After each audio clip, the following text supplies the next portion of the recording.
తెలంగాణలో కొత్త రేషన్ కార్డుల జాబితా కొత్త జగడం తెచ్చిందా? ఆ లిస్టు సర్కార్కు పెద్ద తలనొప్పిగా మారిందా? కొర్రీలు, కోతలు, వడబోతలతో కథ అడ్డం తిరిగిందా? గ్రామ సభల్లో రేషన్ లెక్కలు పరేషాన్ చేస్తున్నాయా? ప్రజలు, ప్రతిపక్షాలే కాదు సొంత ఎమ్మెల్యేలు ఎందుకు విమర్శలు చేస్తున్నారు? ఇందుకే రేషన్ కార్డుల అంశంలో ఏం జరుగుతోంది? అధికారులు చేసిన మిస్టేక్ ఏంటి? Watch the story.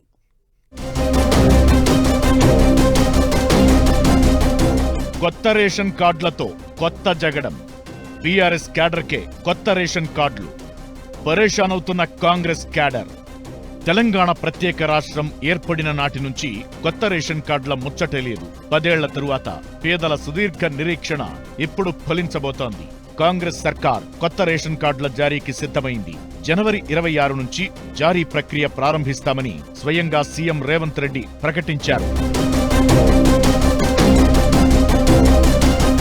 ఇప్పటి వరకు రాష్ట్రంలో 90 లక్షల కార్డులున్నాయి.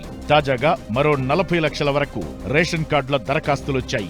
అధికారులు సర్వే నిర్వహించి అర్హుల జాబితాను ప్రిపేర్ చేశారు. ఆ జాబితాలను గ్రామ సభల్లో ప్రకటించారు అధికారులు.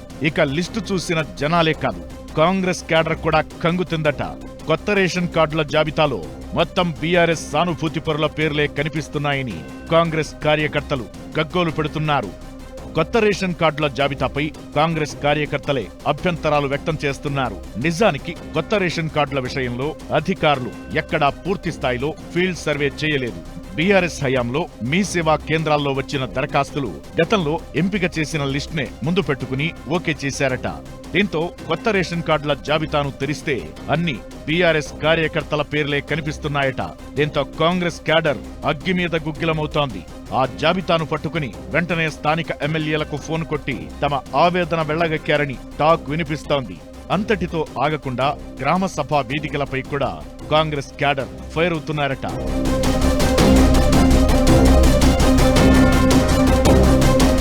ఈ కొత్త లిస్టు చూసిన ఎమ్మెల్యేలు కూడా ఆశ్చర్యపోయి మంత్రి ఉత్తమ్ కుమార్ రెడ్డి దృష్టికి తీసుకెళ్లారని తెలుస్తోంది. అధికారుల తప్పిదాలు, రేషన్ కార్డులన్నీ బీఆర్ఎస్ వాళ్లకే రావడం, కాంగ్రెస్ క్యాడర్ ఆగ్రహాన్ని మొత్తం మంత్రికి వివరించారు ఎమ్మెల్యేలు. ఇప్పుడిచ్చిన లిస్టును ఫైనల్ చేస్తే గ్రామాల్లోకి వెళ్లలేమని ఎమ్మెల్యేలు తెగేసి చెప్పారనే గాసిప్ బిగ్ సౌండ్ చేస్తోంది. వచ్చే లోకల్ బాడీ ఎన్నికల్లో ప్రజలకు ముఖం చూపలేమని స్పష్టం చేశారట. దీంతో ఇదే ఫైనల్ లిస్ట్ కాదని మంత్రి ఉత్తమ్ ప్రకటన చేయాల్సి వచ్చిందని ప్రచారం జరుగుతోంది. అర్హులు ఇంకా ఎవరున్నా అప్లై చేసుకోవచ్చని ప్రకటించారు. ప్రస్తుత లిస్టులో ఎమ్మెల్యేలు టిక్ చేసి ఓకే చెబితేనే ఫైనల్ అవుతోందట. కొత్తగా వచ్చిన దరఖాస్తులను సైతం ఎమ్మెల్యేలు పర్యవేక్షణ చేయాలని మంత్రి ఉత్తమ్ సూచించారట.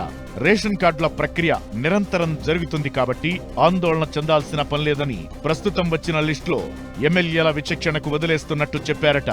దీంతో ఎమ్మెల్యేలు కాస్త శాంతించారట. సంక్షేమ పథకాల లబ్ధిలో మొదటి వరుసలో కాంగ్రెస్ క్యాడర్ ఉండాల్సిందేనని స్పష్టం చేశారట. ఒక్క రేషన్ కార్డులే కాదు, ఇందిరమ్మ ఇళ్లు కూడా కాంగ్రెస్ క్యాడర్కే మొదటి లబ్ధి ఉండాలని ఎమ్మెల్యేలు గట్టిగా కోరారట. త్వరలో వచ్చే లోకల్ బాడీ ఎన్నికల్లో ముందుండి కొట్లాడేది క్యాడర్ కాబట్టి వారికి ప్రాధాన్యం ఇవ్వాలని స్పష్టం చేశారట. దీంతో మంత్రి సైతం ఎమ్మెల్యేల వాదనకు సరే అన్నారని గాంధీ భవన్లో వినిపిస్తున్న టాక్.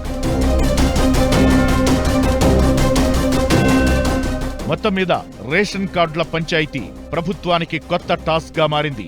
ఇప్పుడే ఇలా ఉంటే ఇక రేషన్ కార్డుల పంపిణీ తరువాత ఈ వ్యవహారం ఇంకా ఎంత గందరగోళానికి దారితీస్తుందో చూడాలి.